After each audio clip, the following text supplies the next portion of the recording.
Now, honorable senators, we are facing a very unprecedented situation.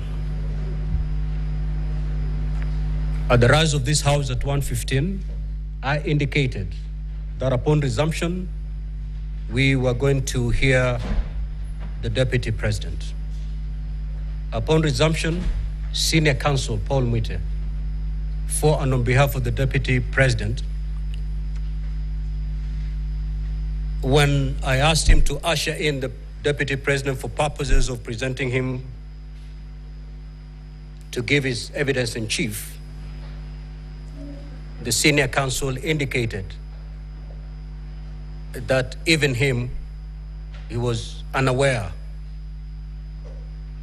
of the whereabouts of his client, and he asked for a few minutes to go fetch him wherever he was.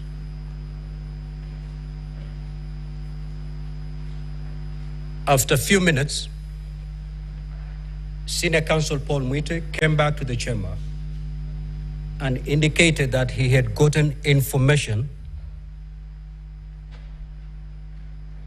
which he was yet to verify, that his client had fallen sick, and indicated that he needed time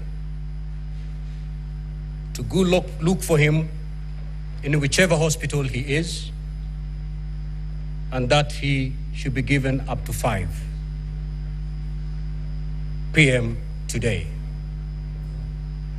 The Counsel for the National Assembly, in response, indicated that this is a time-bound process.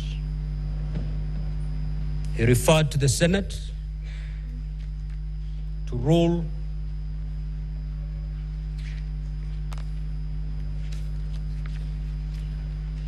Rule 11 of our Rules of Procedure,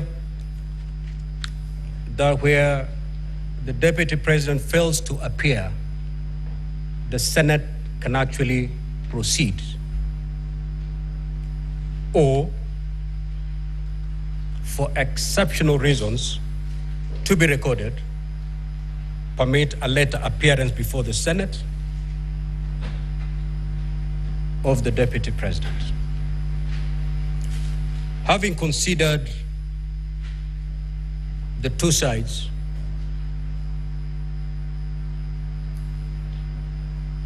my directions are as follows: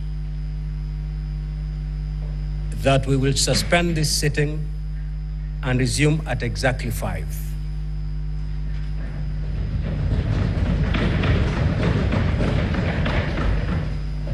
So the Deputy President, we expect the Deputy President then to take the witness stand at 5. This is a time-bound process, unfortunately. It is so ordered.